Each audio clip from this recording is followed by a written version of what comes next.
Alright, so everyone, welcome back. So, right now we'll continue with our enzymes main topic. In our previous video, the last point that we learned was that enzymes can be reused. What I mean by enzymes can be reused is that the enzymes are not performing any role except of of catalyzation, except of changing the rate of the reaction and increasing the rate of reaction. ठीक है.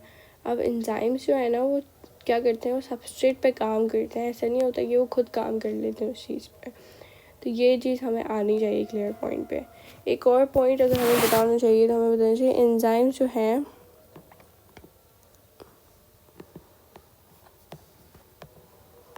ठीक है work at specific pH. या for instance हमारे पास pH क्या होता है, power of hydrogen. ठीक है. अगर कुछ एंजाइम है वो अगर एसिडिक नेचर में वर्क करते हैं तो वो एसिडिक नेचर अगर उनको नहीं मिलेगी तो दे वोंट वर्क. अगर कुछ एल्कलाइन या बेसिक में काम करते हैं और उनको वो नहीं मिलेगी तो उसमें काम नहीं करेंगे. ठीक है. और 40 डिग्री सेल्सियस से ज़्यादा अगर टेम्परेचर एंजाइम्स को मिलता है तो वो डीनेचर हो जाता है. If you don't understand what I am trying to say right now, it's definitely fine because हम आगे जाकर इस चीज़ को डिटेल में पढ़ेंगे. ठीक है. But it's just an intro video, so I'll just cover all of the points ताकि एक kind of वो हो जाए, आइडिया हो जाए. एंड उसके बाद एक और पॉइंट हमारे पास आता है कि enzymes can be denature. Denature का मतलब कि भाई अगर प्रोटीन है, डीनेचर मतलब losing their original properties.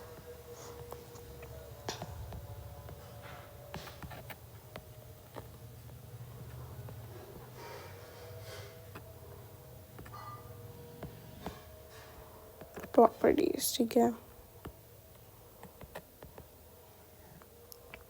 Once we do that, उसके बाद हमारे पास एक और आता है कि जो हमारे पास लॉक एंड की मॉडल के बारे में आता है ना, लॉक एंड की मॉडल. लॉक एंड की मॉडल में क्या चीज़ होती है, लॉक एंड की मॉडल हमारे पास बोलता है कि जो मेरे एंजाइम है ना वो लॉक है और मेरा जो सबस्ट्रेट है ना वो मेरा की है. ठीक है. अब ये कैसे होता है, लॉक एंड की का मतलब होता है कि भाई हमारे पास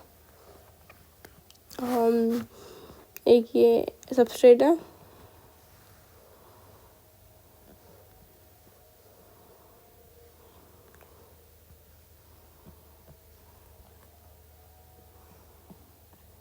ठीक है. ये सबस्ट्रेट जो होगा ना यहाँ पे जाएगा, ये एंजाइम के अंदर जाएगा.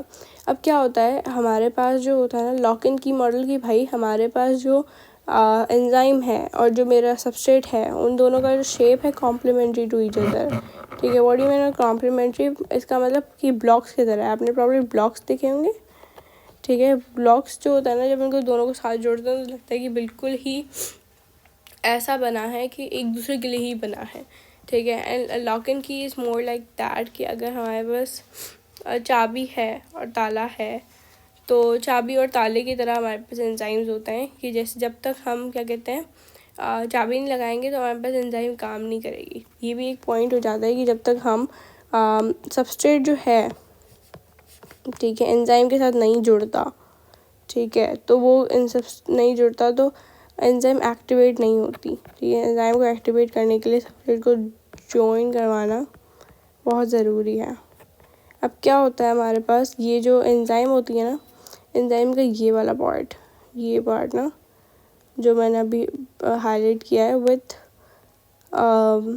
वेट लेट मी जस्ट, ये वाला पार्ट राइट. ये वाला पार्ट जो होता है ना एंजाइम का, this is non active site because यहाँ पे जाके हमारे पास एंजाइम अटैच होती है. ठीक है. और ये active site is very important. Active site मतलब कि भाई जैसे सबसे जुड़ा तो एंजाइम एक्टिवेट हो गया तो यहीं पे जुड़ा तो एक्टिव साइट है बिकॉज यहाँ पे रिएक्शन होने वाला है. अब हमें ये बताना चाहिए कि एंजाइम एंड सबस्ट्रेट का जो होता है ना शेप, कॉम्प्लीमेंट्री शेप होता है ऑफ एंजाइम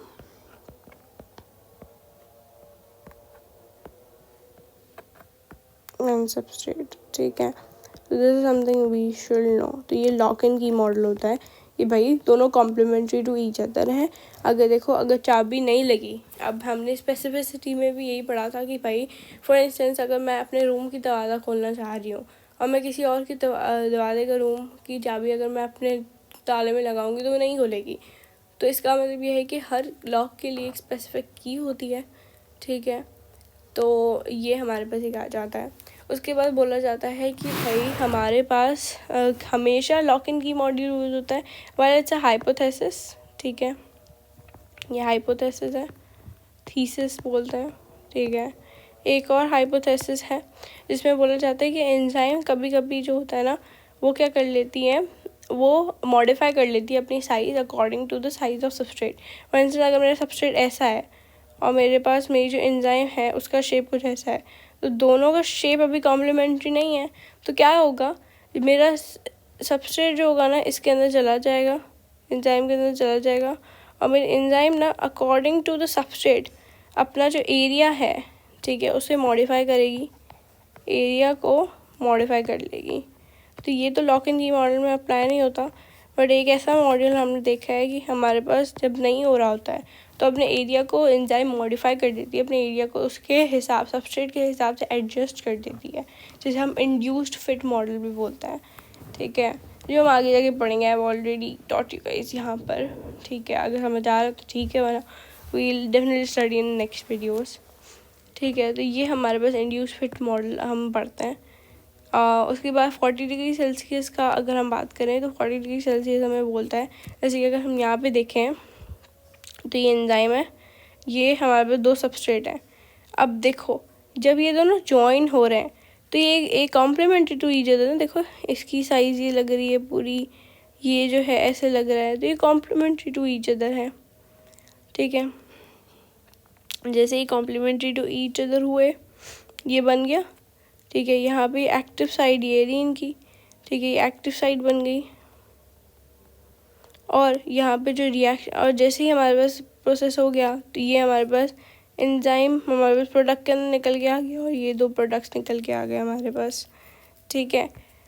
तो ये सबस्ट्रेट जो होता है ना, हमेशा ये नहीं होता कि सबस्ट्रेट एक ही हो, ठीक है। देयर विल बी 2 सबस्ट्रेट्स और 3 सबस्ट्रेट टुगेदर एक ही एंजाइम के अंदर, ठीक है। फॉर इंस्टेंस अगर मुझे क्या करना है, लिपिड को बनाना है, इसकी एग्जांपल ले लेते हैं, लिपिड को बनाना है तो मैं क्या लूँगी, ठीक है। अब हमारे पास यहाँ के अंदर कैटाबॉलिज्म भी होती है, एनाबॉलिज्म भी होती है। What is cata and anabolism? Catabolism is break down, anabolism is the what you call it combination, है किसी चीज़ को मिलाना।